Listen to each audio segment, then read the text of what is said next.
Hello, welcome to the Rankers. I'm Kyle Wright, and with me again is Stuart McPhee. How are you, Stuart? Good, thanks, Carl. You son of a bitch. How are you? Yes, I'm well. It's been a while since we've got together. So how are things with you? Yeah, not too bad. I think maybe I was in for a bit of surgery, so that was probably I can't recall if that's what waylaid things, or we've also both been very busy. Yeah, Um, so yeah, no, good to see you. It's been a while, but uh, really looking forward to this particular topic. absolutely. So we haven't done a sport one in a while. So we're here on the 17th of June, 2024, and we are doing our top five sporting rivalries. Yes.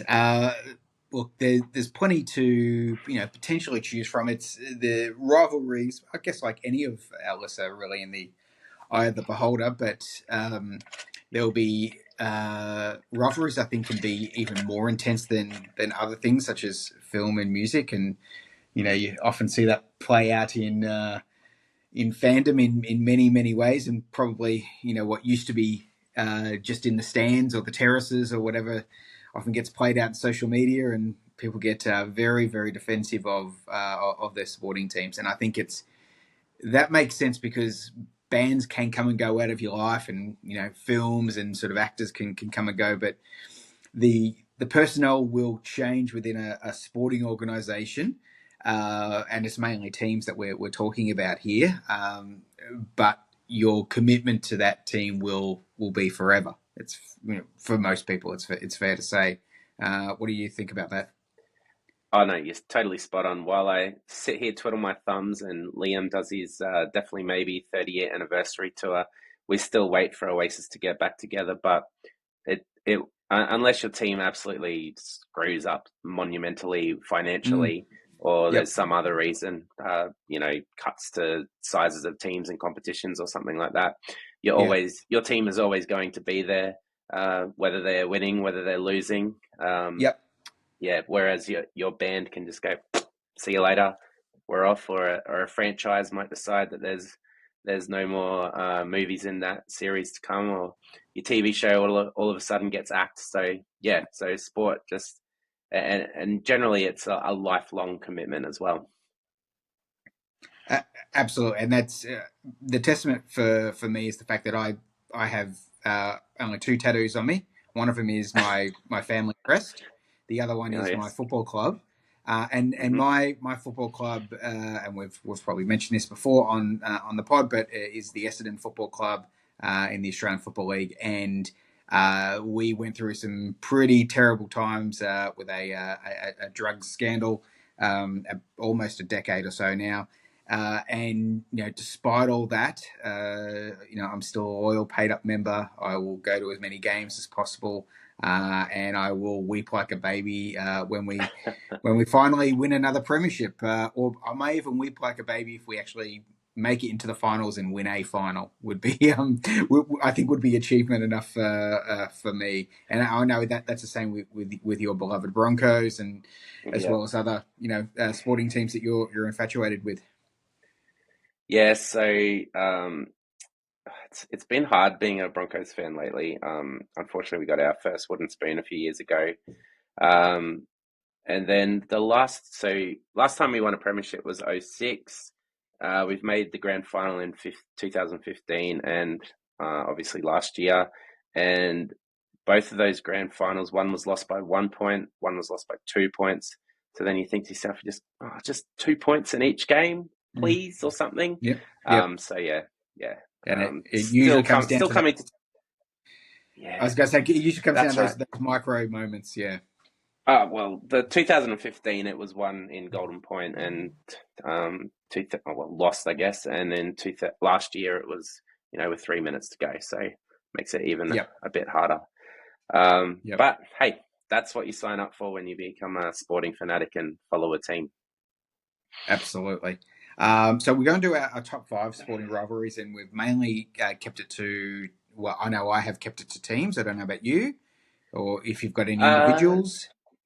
Generally, You might. I do have one that's sort of out of the box, Yep. and I've kind of kept mine to uh, the rivalries that I've experienced rather than Mm.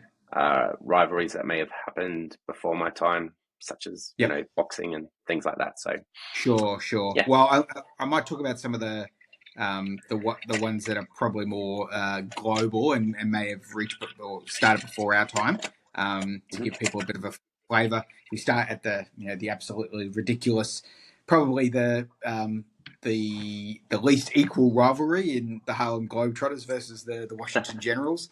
Always good for entertainment. Speaking about entertainment. I remember the '80s in particular, big time with the WWF wrestling, and Hulk Hogan versus Andre the Giant was a big one for me back in the '80s. Keeping in the ring, Ali versus Frazier. I think obviously before our time, but a big Hmm. one that looms large in the sporting landscape. Um, I might save one because depending, you may actually mention it. And then in the VFL AFL, Carlton Collingwood is probably the biggest rivalry in Aussie rules. So yeah, there's some of the other ones that I didn't include, and I assumed you didn't have them on your list. But how about you start us off with number 5 on yours? Before we do, I will say that this has been a quite enjoyable experience. I'm a bit of a stats nuffy, if that makes any sense, and I Mm-hmm. did get down a few rabbit slash wormholes and just following clicks on Wikipedia and other places, heading into the stats averse, if you want to call it that.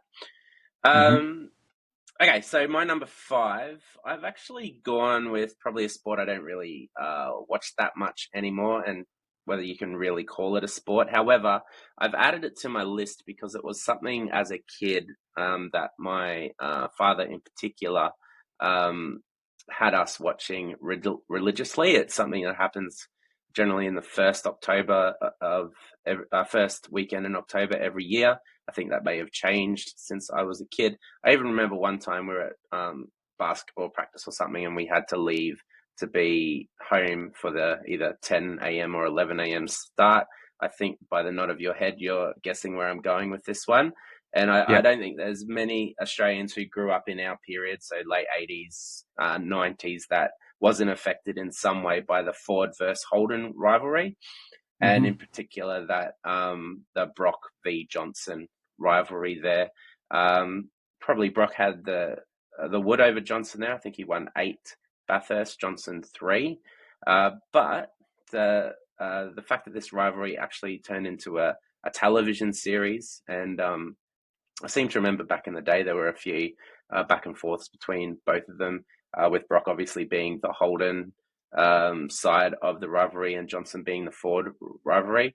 And in my family, it was Holden, only Holden, couldn't do anything. I think Dad may have even had an interaction with Dick Johnson that he wasn't particularly fond of, and therefore that kind of solidified that rivalry as much. I'm not a huge fan of motorsport these days. I don't understand why people enjoy sitting down and watching traffic for 8 hours a day. But when I was a kid, it was something that we always did, and you kind of got into it because you're a kid and you didn't know any better. But it was definitely a massive rivalry in that time, and probably not so much now, especially with Holden fading into the background and obviously not being around anymore. But definitely one of the bigger rivalries, particularly growing up as a kid. Yeah, absolutely. I We weren't a big motorsport family, although certainly um, understood via osmosis with other friends and cousins and that were into it. Yeah, the old man was always a much of I don't give a shit about things going round and round in circles. And that went to horse racing, and two wheels as well. Um, but yeah, I mean, you couldn't sort of move for have someone having an opinion on Ford versus Holden back in the day, and it is sort of amazing that it's not dissimilar to the NASCAR scene in the US, which has still a huge stronghold on people, and there is no doubt a what's the iteration now? It's just supercars instead of just plain V8s.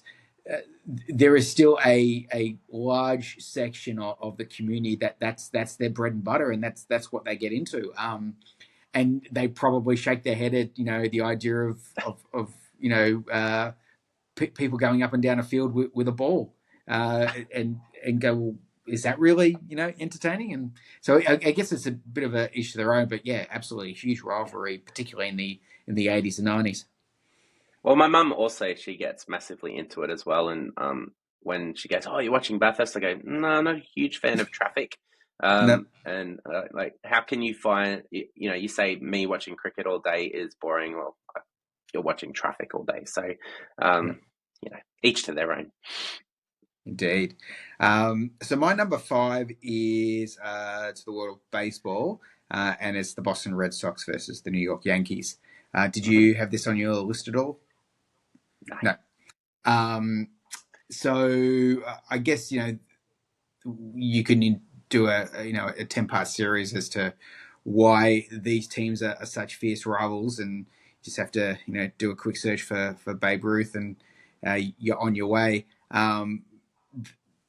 Two of the powerhouses of Major League Baseball. And I think that's sort of a resonant theme in a lot of the things that we talk about, where they're just essentially institutions, and the rich history that they have, particularly where they are in terms of East Coast locations.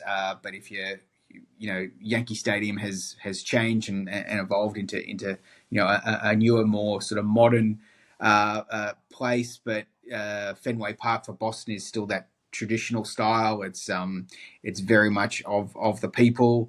So that they are those two different types of institutional sporting organisations, where one is very much kept the uniqueness of its stadium and its identity, and one which is essentially a global brand. Although you could argue that Boston is also a global brand. Um, my quick anecdote about these two, because I don't follow baseball a great deal, but certainly know of their rivalry. I happen to have I was coming into Boston, having been in New York, and I had gone quickly overseas for a few days to go see U2 in Ireland.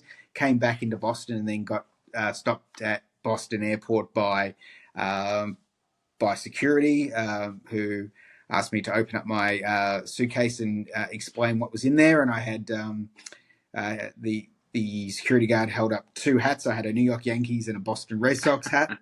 And he wanted to know what the hell was going on, because this didn't make sense. He thought I was some sort of rogue agent coming into the country, because it didn't gel for him why someone would have both a Red Sox and a Yankees cap. So that tells you everything you need to know about the hatred that those two teams have towards each other. And what was your response? My The response reason for having the was two hats? it was very long and complicated, despite me, explaining. Look, I'm not from here. I'm from Australia. I picked this up and I picked that up, and then it didn't help. Then when he asked when he asked the next question of, okay, and so where are you off to after Boston? And I said, I'm going to Little Rock, Arkansas. And he goes, now you're bullshitting me. So there is no way anyone's going to Little Rock, Arkansas, but it was a fact. But there you go. Yeah. Oh, cool. Mm, Yeah, not a mm, huge fan of baseball. I've tried to get into it, but I often find with those American sports, even basketball to an extent, there's just too much stop start to really sort of, because I know it's all for marketing and commercial purposes. Those the advertisements, yeah. reasons for that. But yeah, it's just really hard to get into, particularly as someone who's grown up on cricket. And for me, cricket is a fast-paced game, but yeah, but baseball's just so slow. Anyway, all right. My number four. This is my out of the box one. Mhm. I've gone with LeBron James versus keyboard warriors. as my rivalry here because Mm-hmm. as we did a few years ago with our post LeBron top 20 NBA players, um, uh, the GOAT debate in particular is one here where there's a lot of rivalry. You're either in the MJ camp or you're in the LBJ camp. Um, and maybe there could be arguments for other players as well, but I think they're the two that are most often discussed when talking about that GOAT debate. And so you've either got your passionate LeBron fans, or you got your dissenters as well. So it's sort of a three-way rivalry in an essence going on there. There's no denying the impact LeBron James has had on NBA, and I think there was a period there for 10 straight years. If he didn't win the championship, he actually had to go through his team, like the team that won it, actually beat whichever team, like whether it's Cavaliers or Heat, and then Cavaliers again, you actually had to go through him to win a championship, which I think is sometimes often overlooked by the naysayers of his legacy. I do think his legacy is kind of fading a little bit, particularly now that he's seen as sort of a coach killer or um, where because he's playing at the Lakers at the moment, and I think they go through a coach a year, if not more. Um, that could have an impact there, but I think particularly in my time of really, I was following NBA quite a bit in the 90s, fell off a bit, and then got back in once you got me into the fantasy. And I think really through that time, that LeBron versus keyboard warriors fans, however you want to put that term, has really been sort of like maybe not always in the front forethought, but it's always been a back burner conversation. And no matter how often you scroll through your sporting stuff, you'll always find some sort of group having a go at LeBron or something like that. So that's my Yeah. out of the box one. And so LeBron versus keyboard warriors. Yeah, it's a good one. And look, it goes to show that uh, there is no rival to LeBron James in terms of a player during his time. There obviously elements of Steph Curry, elements at the start in terms of Nowitzki and that, but they're different types of players. They're not ones that were sort of one-to-one rivals. And it's the same with MJ, and that's why they both get compared, because there was no rival for them during the peak of their career. And I'll save my basketball pick till number two, and it'll probably explain why that's the case and why my number two is probably the closest that we'll ever have to a basketball rivalry. But no, it's and the whole keyboard warrior thing is just. I touched on it at the start. The fandom has now gone from the terraces Yeah. to behind the screens, because that's where people feel like they're tough guys. Um, Yeah. and And yeah, sort of those pub conversations or backyard barbecue conversations now don't just happen at the pub or the barbecue. They can actually happen with people all across the globe, and yep, everyone has they put their 2 cents in. So those yep, conversations don't just stop there. They can grow and continue. So yeah, yeah, 100%. So my number four, speaking about the terraces, and this is sort of a bet each way. It's Man U versus either Man City or Liverpool, yeah, and I think historically it was probably Man U versus Liverpool, particularly with the two rival towns in the north, two rich musical cities as well. Uh, hmm Certainly, I always enjoyed hearing, and we always go back to the lads, but Liam and Knowles, love the Beatles, but for called them the Scouse and then the C word, because there is that bit of rivalry between those two working class towns. But ever since the sort of evolvement of Man City, particularly being bought out by the whether it's the sheiks or the oligarchs. I can't remember. I can't keep up. There's so many rich people buying English football clubs, and that Man City presence, which I don't know about you, but I always knew who Man United was. I didn't really know who Man City was until Noel and Liam repped them, and Same. I know that they're not the sole reason why Man City is what it is, but they're the ones that sort of brought into my view anyway. And it's one thing to have two northern towns at each other, whether it's Manchester and Liverpool or Glasgow and Edinburgh in Scotland, but to have a rivalry within its own city is something else entirely. And I touched on it at the start with Carlton and Collingwood in the AFL. Um, there's there's nothing more than crosstown rivals, particularly if there's one that are more of the elite and the others are the working class. Even though they're the owners of the working class team, have never worked a day in their life. When you have crosstown rivals where one is the elite and one is the working class, even though the working class is owned by the rich, it is something to behold, and it's an absolute money spinner from a Manchester the City point of view, particularly when they play each other. Yeah, I wonder about how Manchester City fans would be feeling in this current age because I get the feeling, particularly what I know about Liam and Noel's following of them, is that they really loved them because they were the underdog team, whereas Man U were the big team, the successful team, and Man City were the scroungers, the scrappers, the underdogs in a sense. But that table has flipped. That table has turned. Mm. Where I think Manchester City have won the last four of the last five Premier League titles, or something ridiculous like that. I Yeah. think last year they may have fumbled, or the year before.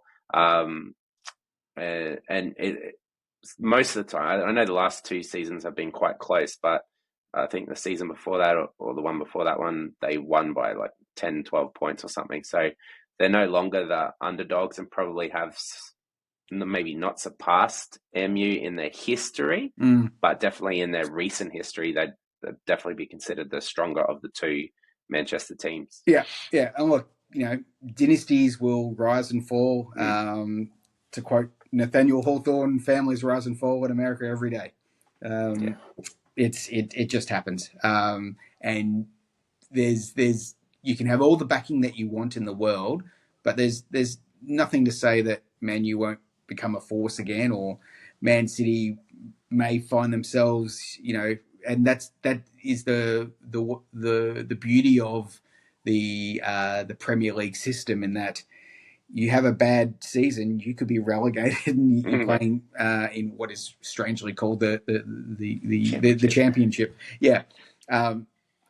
Or you can have a meteoric rise if you have a couple of US actors buy a Northern Welsh team and see Yeah. them go back to back and up the league table. So anything's possible, but it definitely has flipped the script in terms of where they stand on the totem pole at the moment. Cool. Yep. All right. My number three, I'm going to the world of tennis. Do you have Mm-hmm. any tennis on your top five? Well, I thought you might, so that's why I left this one off, because I think you've picked it. Yep. Yeah. So I was looking originally, and I was looking at maybe Connors v McEnroe, Mm-hmm. because when I started following tennis, that was sort of like the big matchup, and I did see that in Grand Slams they never faced each other earlier than the semifinals. So whatever Grand Slam they were playing, their matchups were semifinals or the finals, Mm. or the final match, I should say. So I thought, well, that's a pretty good rivalry, and I go, well, I'll have a look at the big three. So I got Federer versus Nadal versus Djokovic, and there's really no comparison. So I'm looking at it here on my other screen. So Federer made the final of Wimbledon in 2003. Obviously, won that one. I think that was against Philippoussis. And between the year, oh, so French Open 2005 until uh, Wimbledon 2014, either one of those three either won the Grand Slam, or they made the final. Yep. So what are we looking at there? Almost 9 years of Grand Slam. And then there's a little bit of a period between 30. Then there's another semi-final in 2016. And then for 17, 18, and 19, either one of them won all of the Grand Slams in that year. Yeah. And it's starting to fade off this year, depending on whether, because it looks like Nadal's gone and obviously Federer's retired. So unless Djokovic can win Wimbledon or US Open, it'll be the first time since 2002 that neither one of those three has won a Grand Slam title or made a final, I guess. And I think between them, they have the record for, I think 2012 it was, Nadal and Federer had the longest Wimbledon final, and I think then Djokovic and Federer then broke that again in 2019. I think it might be Djokovic and Nadal have the longest Australian Open final, a grand final. So there's been a lot of rivalries in tennis, many of them, but I think it's going to be it'll be hard to even go through the 150 odd years of major tennis and find a rivalry as consistent and as strong as those three together.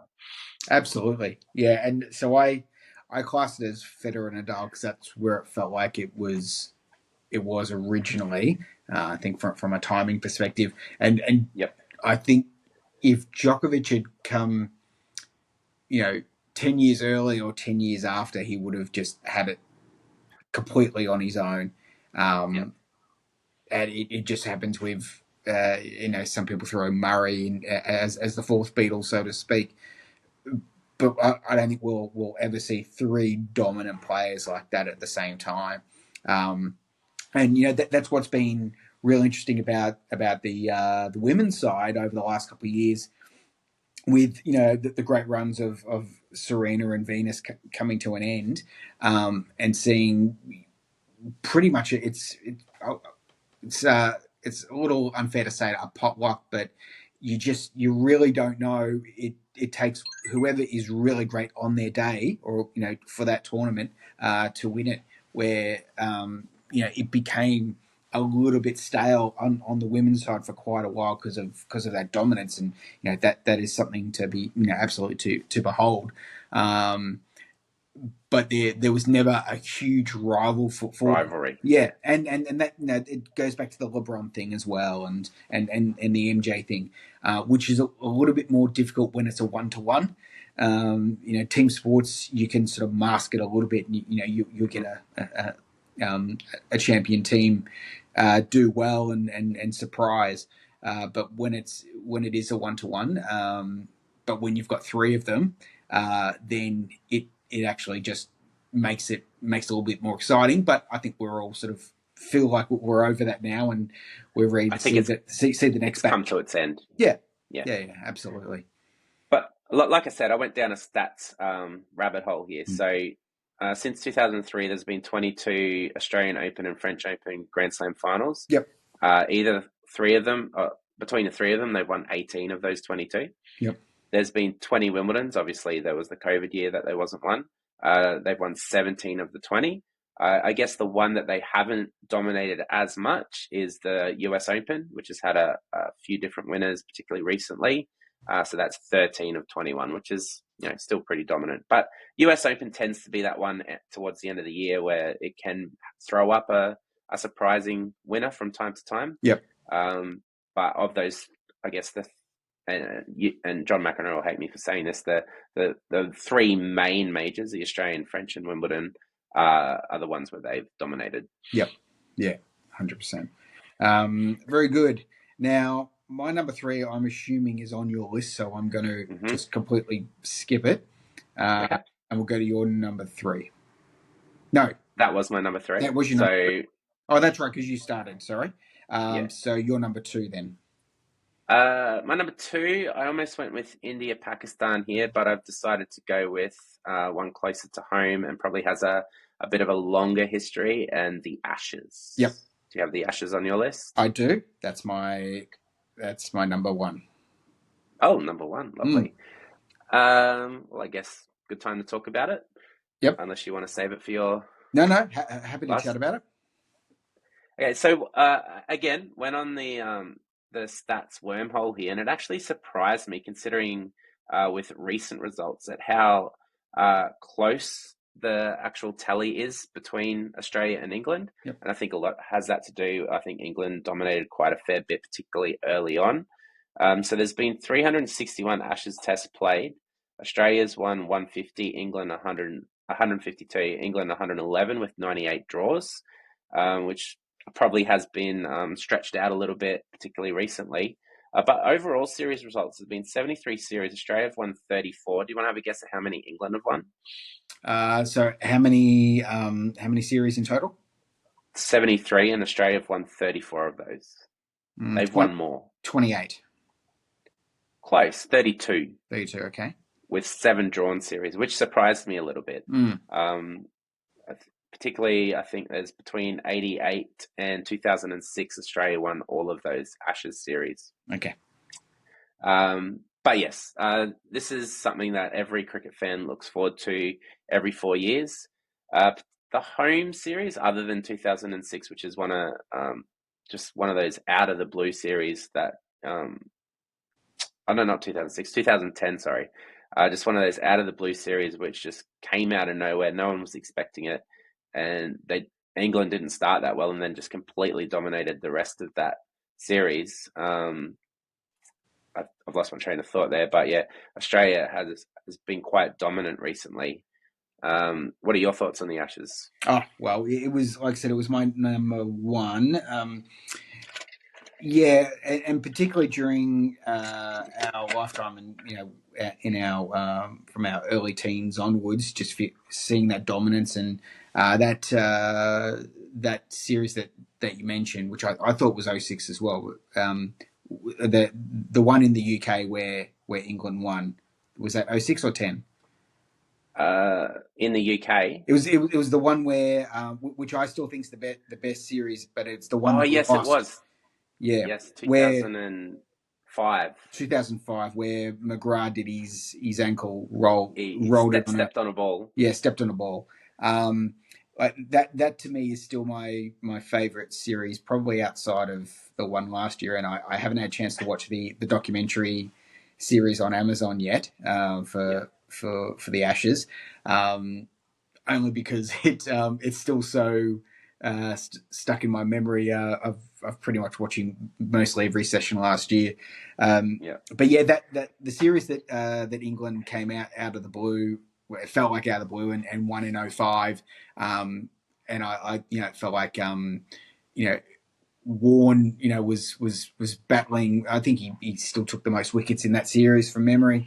Um, I still think is great, and to think of a rivalry, it's a great rivalry where the other team wins, and you still think it's one of the best series that you ever watched. Agree. It Yeah. doesn't sort of it's almost like it transcends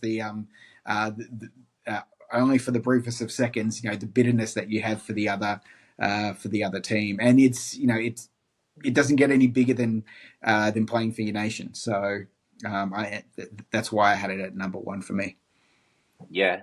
I think cricket is one of those sports where, yes, it's a team sport, but when if one player in particular is just in like this a great surge of form, Mm. it can just dictate how the series can go. And I think on that occasion, it was Andrew Flintoff, particularly with his bowling. That I think it was might have been the first morning. I'm thinking Headingley. I'm not sure. And he got Langer in the helmet, and then I think he had one go past Ponting's nose as well, and you just knew it's He game was on. on. Yeah. Yeah. And then when England came out here in 10-11, they were well behind in that first Test match. Siddle got his hat trick on day one on his birthday, which we'll never forget about. Mm. And then I think Australia had quite a big lead on that one, and then it was Trott and Cook came out, drew the test, and then they didn't they didn't look back. So that's my most recent memories, obviously, of the big series wins. But for something that's been going on since what 1880s, definitely one of the biggest rivalries, particularly in cricket. Yeah, when you've got an incident or a technique called body line, and Mm, everyone still remembers it, and it's we're almost creeping up to 90, 100 years yeah. when that actually happened. It's it's an amazing rivalry between two nations. Um, Excellent. So I'll go to my number two Hmm. because like I said, I pretty much worked out your number one. And so my number two, and this goes back to the LeBron James thing.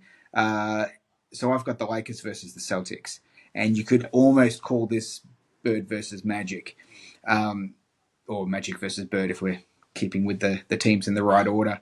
And to me, this is the only real individual rivalry um, in basketball because they both were at the peak of their powers at the same time. They were both drafted at the same time, although I think Bird was technically drafted the year before, but entered at the same time. Um, their teams themselves were also powerful. Um, they only played off three times in the 80s. But between them, they won 8 of the 10 championships from memory, um, and there. I think that it was a healthy rivalry as well in terms of um, they were both different types of competitors and both different types of players,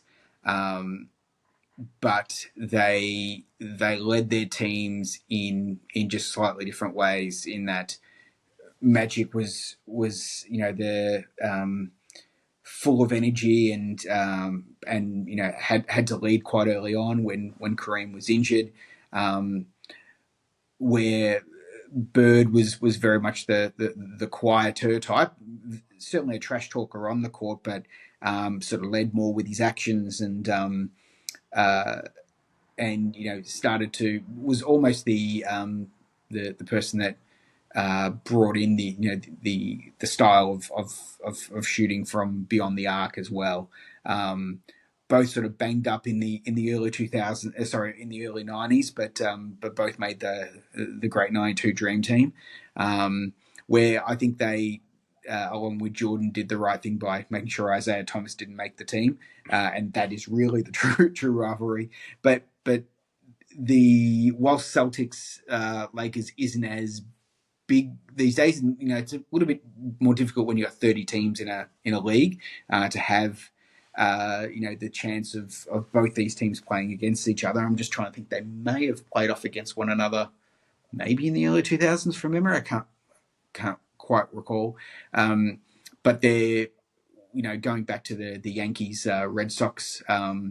These are two huge institutions now, and they'll always have a fairly strong supporter base and a very vocal supporter base. And I mean, what are we? We're 1 win away. Was it 1, 2 wins away from Celtics getting another championship as we record? So It's 3-1. They're up against yep, Dallas. So yep, yeah. So just quickly getting up here on Wikipedia. So in 2008, the Celtics beat the Lakers 4-2, yep, and then in 2010, Lakers got up over Celtics 4-3. yep, yep. So So yeah, so continued the rivalry in the 21st century. yeah, Yep, and then Lakers beat Heat, and I think Celtics lost to Golden State 2 years ago. So yep, that's yeah, their most recent final appearance. yep. So yeah, that's my number two. But that put all that aside for what I assuming is the one of the great, not only the great sporting rivalries globally, but certainly in this country. Yes, of course. Just was that period when you said that they won what 8 of 10? Yeah, Was that with the 3-point line? Yeah, I'm just trying to think when the introduction of the 3 point line. I have a feeling it was Was in it the early in the middle '80s. of that period, or Yeah, I have a feeling it was. I'll try and yeah? quickly look it up whilst you wax lyrical about your beloved team in Queensland. Yes, so my number one, I don't think it's a surprise to anyone, is the State of Origin series. Um, uh, it's just two teams, I think, and I think that's the essence of any rivalry. So there's no other teams that play in this matchup. It's always Queensland versus New South Wales for those that aren't aware. Um, and I guess it's hard for people outside of Queensland or New South Wales to really understand how strong and deep seated and how much hatred is in this rivalry. Myself, there's three games every year. That those dates are put into the calendar as soon as you know what they are. There is nothing to be booked in on those dates. In fact, the third game this year falls on my youngest son's birthday, so Bad luck. unfortunately for unfortunately for him, yes, celebrations. Well, Queensland better win. So I'm on the good guys side, so I support the Queensland team. Um, we're known as the Maroons or the Cane Toads, and of course New South Wales as the Blues, which coincidentally rhymes with lose, and also their names the Cockroaches. Can't quite exactly tell you why or remember exactly why those names come about, but they are and they have been for a very long time. Queensland have dominated most recently, with New South Wales only winning, I think, four series since 2005. Uh, and it'd be interesting to hear from you, Stuart, as someone who resides in Melbourne, with Mm, the game on in Melbourne next week, yep. and probably someone who doesn't really have a massive interest in rugby league. How does the rivalry transcend into Victoria? Yeah, look, I think so. A couple of things. We will always seem to side with Queensland. So As you it's should. yeah. So it's so it would almost feels like it's a second home team advantage playing in Melbourne, and I think that's why New South Wales always prefer that it didn't travel outside of. It's funny you say that. There's been five matches in Melbourne, and New South Wales have won four of them. Really, is that the case? Yes. Um, yeah, although I've been once or twice to the games here, and it always feels like it's more of a Queensland crowd. Um, I think also, so when I moved up to Queensland in the early '90s, and only having a a peripheral sort of understanding of rugby league, and getting up there and then hearing about this three match tournament, and I was used to State of Origin certainly in with VFL AFL, and certainly a rivalry between Victoria and South Australia, but this was on another level.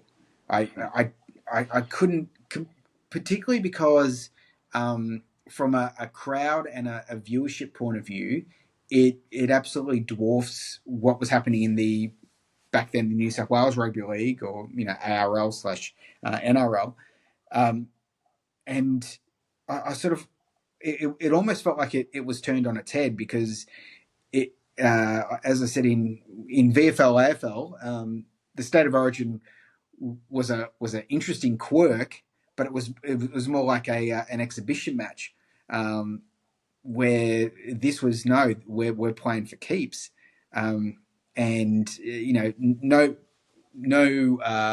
like for mine the biggest one was the one where it was the team of nobodies when the Super League wars were happening, Yep. where I think was Paul Vorton, I think, coached them, and He was. Yep. yeah, with was it the same year with the whole Queenslander chant, and Yeah, I think yeah, that may have started that year. Yeah. yeah. So I think it was 95, 96. It was somewhere in around there, I think. Um, and so certainly had a couple of years exposure to it beforehand, but then it was like, okay, well, despite everything going around with the the fragmentation of the actual league, this was still, the biggest thing in town. And I'm still amazed by its pull, because it's it's almost something that, and certainly no disrespect to Clubland, but Clubland could be almost like a suburban thing, and this would still be, a big television event. Yes. That's how huge it is. Yeah, and to show how huge it is, they start talking about selections the first week of the NRL season, Yep. and so that can start being debated. Uh, as a Queenslander, you go to school. We're dressed up in our Origin gear on the day of. You work in the city. There's maroon everywhere, Yep. and in fact, a mate and I, we went down 2008, and Queensland had won the series before that. It was 1-1. We'd just beaten New South Wales 36-0. Jumped on the computer straight away, checking out prices, flights, this, that, and the other. Ended up going down for the third game, the decider, down in New South Wales, in Sydney. And we actually walked into the New South Wales Leagues Club as a bit of a joke on game day. We've got our maroon stuff on, and expecting, banter and a bit of, oh, hey, how's this, that, the other. They served us politely. They didn't say anything mean to us, and we just like, what's going on? Yep. So and it's a bit of a joke between the supporters of both teams, that New South Wales don't get Origin, but hey, they Yep. don't get Origin. So, Yep.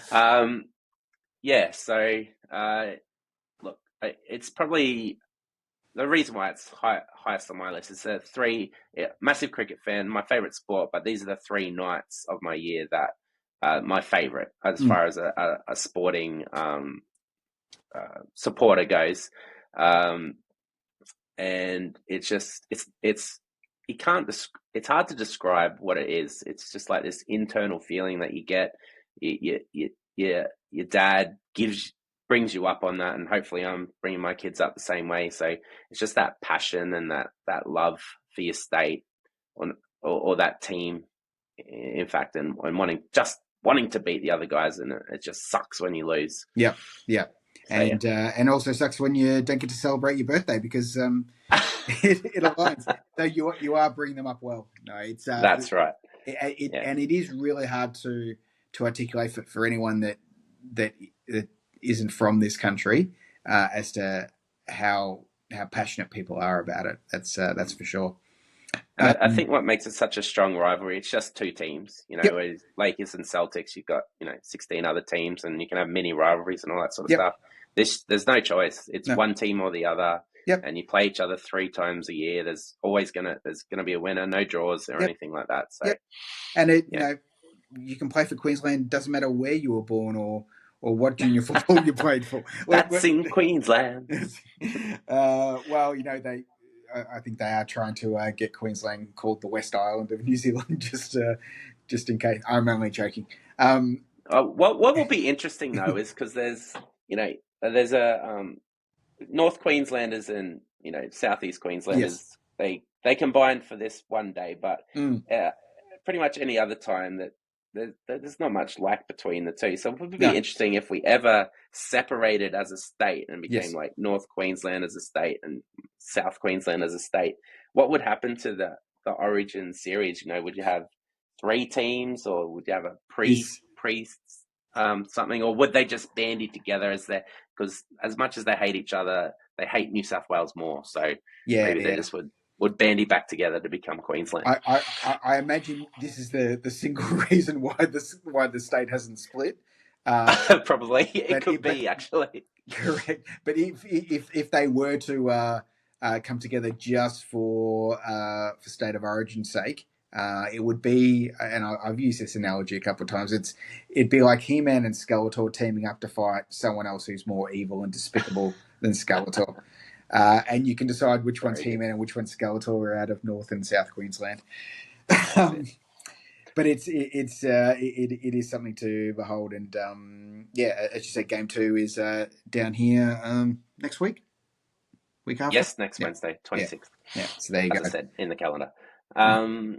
All right, we'll wrap it up there. Yep, very good. That was fun. Just for those playing at home, the 3-point line was introduced in the 1979-1980 season, which was the first season for Magic and Birch. That was quite fortuitous. Also, the same year that the Utah Jazz moved from New Orleans to Salt Lake City, Utah, and haven't they been a dynasty? as I continue to look at our terrible drafting. Anyway, not to worry. Oh, That's mate, for another I time. did. I did one of those playoff bracket things, and mine was done within like the first matchup. So, Yep, yeah, busted. no good. Our Yeah, basketball can wait for another couple of months. We've got plenty of other sport to entertain us. that's it. Yep. All right, so I think we're back on to what's next? Back to movies or something like that for our next ranking. Yeah, movies or TV shows. We'll no doubt Have to think of something. get into the lab and sort something out. Absolutely. If you're having a listen and you want us to rank something, get in touch. Facebook, YouTube, whatever. And if you are watching on YouTube, please like and subscribe and help us out there. And if you're listening on Apple, Spotify, or whatever it is, please like us there as well. That would be lovely. All right, Stuart, And anything you want to? yeah, Yeah, well, you go. I was going to say, I just realized that I'm actually wearing a blue top and you're wearing a maroons. Please don't take this as an endorsement, New South Wales. This is the blue of Victoria, not of the cockroaches. I'll let it slide just this once. Thank you, sir. All right. Well, until next time, hopefully it's not as long between drinks next time, and we'll hopefully get to you in a couple of weeks or so with whatever we come up with as our ranking. Sounds So, great. anything else you'd like to add, Stuart? No, all good, mate. Thanks. All right. Make sure you keep them separated. Very good. All right. Thanks, everyone, and we'll see you next time. Thanks. Bye. Bye.